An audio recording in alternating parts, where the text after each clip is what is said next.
Ibrani pasal 2. Keselamatan yang besar. Karena itu, harus lebih teliti kita memperhatikan apa yang telah kita dengar, supaya kita jangan hanyut di bawah arus. Sebab kalau firman yang dikatakan dengan perantaraan malaikat-malaikat tetap berlaku, dan setiap pelanggaran dan ketidaktaatan mendapat balasan yang setimpal, bagaimanakah kita akan luput jikalau kita menyia-nyiakan keselamatan yang besar itu, yang mula-mula diberitakan oleh Tuhan dan oleh mereka yang telah mendengarnya kepada kita dengan cara yang dapat dipercayai, sedangkan Allah meneguhkan kesaksian mereka oleh tanda-tanda mujizat-mujizat dan oleh berbagai-bagai penyataan kekuasaan dan karunia Roh Kudus yang dibagi-bagikannya menurut kehendaknya. Yesua seketika lebih rendah daripada malaikat-malaikat.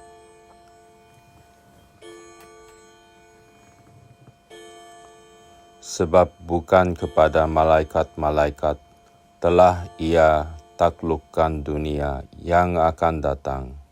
Yang kita bicarakan ini, ada orang yang pernah memberi kesaksian di dalam suatu nas.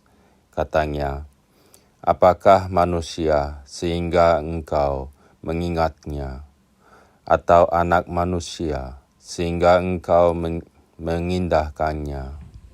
Namun engkau telah membuatnya untuk waktu yang singkat sedikitnya lebih rendah daripada malaikat-malaikat, dan telah memahkotainya dengan kemuliaan dan hormat. Segala sesuatu telah engkau taklukkan di bawah kakinya. Sebab dalam menaklukkan segala sesuatu kepadanya, tidak ada suatu pun yang Ia kecualikan, yang tidak takluk kepadanya.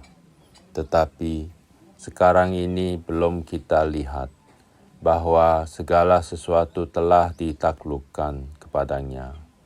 Tetapi Dia yang untuk waktu yang singkat dibuat sedikit lebih rendah daripada malaikat-malaikat, yaitu Yesua, kita lihat yang oleh karena penderitaan maut dimahkotai dengan kemuliaan dan hormat, supaya oleh kasih karunia Allah, Ia mengalami maut bagi semua manusia. Sebab memang sesuai dengan keadaan Allah, yang baginya dan olehnya segala sesuatu dijadikan, yaitu Allah yang membawa banyak orang kepada kemuliaan, juga menyempurnakan Yesua, yang memimpin mereka kepada keselamatan dan dengan penderitaan. Sebab Ia yang menguduskan dan mereka yang dikuduskan, mereka semua berasal dari satu. Itulah sebabnya Ia tidak malu menyebut mereka saudara. Katanya, aku akan memberitakan namamu kepada saudara-saudaraku dan memuji-muji engkau di tengah-tengah jemaat. Dan lagi, aku akan menaruh kepercayaan kepadanya. Dan lagi, sesungguhnya inilah aku dan anak-anak yang telah diberikan Allah kepadaku. Karena anak-anak itu adalah anak-anak dari darah dan daging, maka Ia juga menjadi sama dengan mereka dan mendapat bagian dalam keadaan mereka, supaya oleh kematiannya Ia memusnahkan dia, yaitu iblis yang berkuasa atas maut, dan supaya dengan jalan demikian ia membebaskan mereka yang seumur hidupnya berada dalam perhambaan oleh karena takutnya kepada maut. Sebab sesungguhnya bukan malaikat-malaikat yang ia kasihani, tetapi keturunan Abraham yang ia kasihani. Itulah sebabnya, maka dalam segala hal ia harus disamakan dengan saudara-saudaranya, supaya ia menjadi imam besar yang menaruh belas kasihan dan yang setia kepada Allah untuk mendamaikan dosa seluruh bangsa. Sebab oleh karena ia sendiri telah menderita karena pencobaan, maka ia dapat menolong mereka yang dicobai. Pasal 3. Yesua lebih tinggi dari Musa. Sebab itu, hai saudara-saudara yang kudus, yang mendapat bagian dalam panggilan sorgawi, pandanglah kepada Rasul dan Imam besar yang kita akui, yaitu Yesua, yang setia kepada Dia yang telah menetapkannya, sebagaimana Musa pun setia dalam segenap rumahnya, sebab ia dipandang layak mendapat kemuliaan lebih besar daripada Musa, sama seperti ahli bangunan lebih dihormati daripada rumah yang dibangunnya. Sebab setiap rumah dibangun oleh seorang ahli bangunan, tetapi ahli bangunan segala sesuatu ialah Allah. Dan Musa memang setia dalam segenap rumah Allah sebagai pelayan untuk memberi kesaksian tentang apa yang akan diberitakan kemudian. Tetapi Kristus setia sebagai anak yang mengepalai rumahnya, dan rumahnya ialah kita. Jika kita sampai kepada akhirnya teguh, berpegang pada kepercayaan dan pengharapan yang kita megahkan. Binasa karena murtad. Sebab itu, seperti yang dikatakan Roh Kudus, pada hari ini jika kamu mendengar suaranya, janganlah keraskan hatimu seperti dalam kegeraman pada waktu pencobaan di padang gurun, di mana nenek moyangmu mencobai aku dengan jalan menguji aku, sekalipun mereka melihat perbuatan-perbuatanku 40 tahun lamanya. Itulah sebabnya aku murka kepada keangkatan itu dan berkata, selalu mereka sesat hati dan mereka tidak mengenal jalanku, sehingga aku bersumpah dalam murkaku, mereka takkan masuk ke tempat perhentianku. Waspadalah, hai saudara-saudara, supaya di antara kamu jangan terdapat seorang yang hatinya jahat dan yang tidak percaya oleh karena ia murtad dari Allah yang hidup.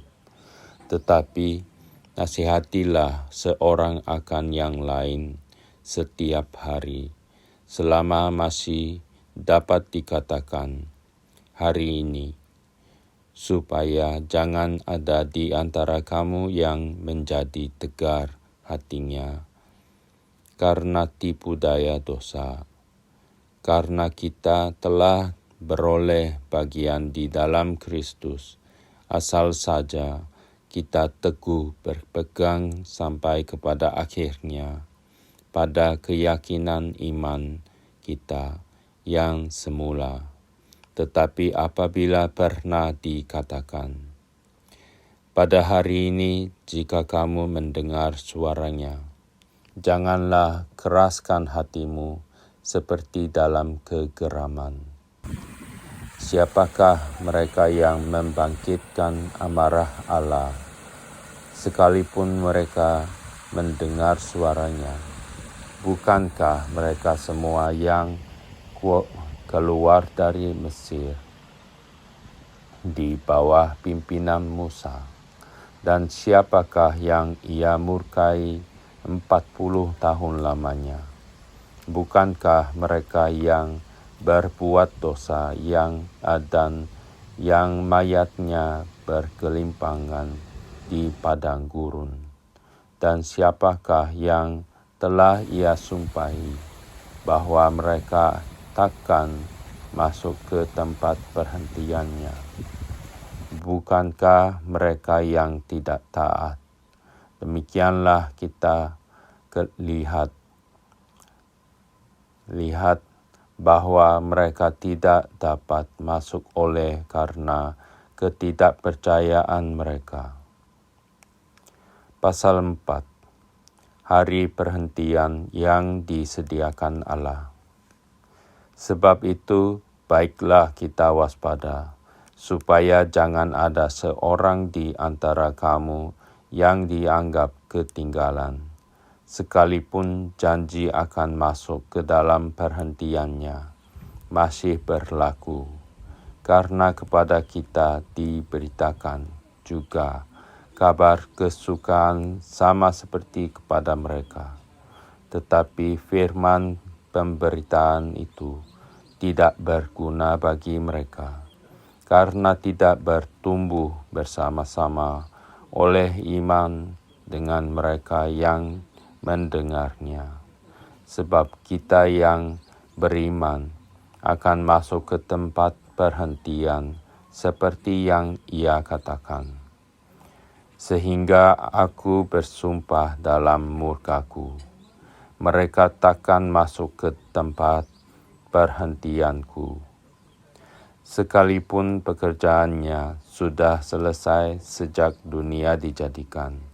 Sebab tentang hari ketujuh pernah dikatakan di dalam suatu nas, dan Allah berhenti pada hari ketujuh dari segala pekerjaannya. Dan dalam nas itu kita baca, mereka takkan masuk ke tempat perhentianku. Jadi sudah jelas bahwa ada sejumlah orang akan masuk ke tempat perhentian itu, sedangkan mereka yang kepadanya lebih dahulu diberitakan kabar kesukaan itu tidak masuk karena ketidaktaatan mereka. Sebab itu ia menetapkan pula suatu hari, yaitu hari ini, ketika ia setelah sekian lama berfirman dengan perantaraan Daud, seperti dikatakan di atas. Pada hari ini, jika kamu mendengar suaranya, janganlah keraskan hatimu. Sebab andai kata Yosua telah membawa mereka masuk ke tempat perhentian, pasti Allah tidak akan berkata-kata kemudian tentang suatu hari lain. Jadi masih tersedia suatu hari perhentian, hari ketujuh bagi umat Allah. Sebab barang siapa telah masuk ke tempat perhentiannya, ia sendiri telah berhenti dari segala pekerjaannya, sama seperti Allah berhenti dari pekerjaannya. Karena itu, baiklah kita berusaha untuk masuk ke dalam perhentian itu, supaya jangan seorang pun jatuh karena mengikuti contoh ketidaktaatan itu juga. Sebab Firman Allah hidup dan kuat dan lebih tajam daripada padang bermata dua manapun. Ia menusuk amat dalam sampai memisahkan jiwa dan roh, sendi-sendi dan sumsum. Ia sanggup membedakan pertimbangan dan pikiran hati kita, dan tidak ada suatu makhluk pun yang tersembunyi di hadapannya, sebab segala sesuatu telanjang dan terbuka di depan mata Dia, yang kepadanya kita harus memberikan pertanggungan jawab. Yeshua sebagai imam besar. Karena kita sekarang mempunyai imam besar agung yang telah melintasi semua langit, yaitu Yeshua, Anak Allah, baiklah kita teguh berpegang pada pengakuan iman kita.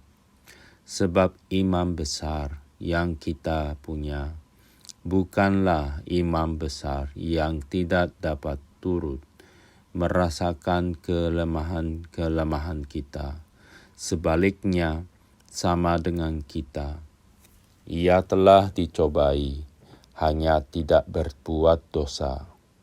Sebab itu, marilah kita dengan penuh keberanian menghampiri takhta kasih karunia, supaya kita menerima rahmat dan menemukan kasih karunia untuk mendapat pertolongan kita pada waktunya.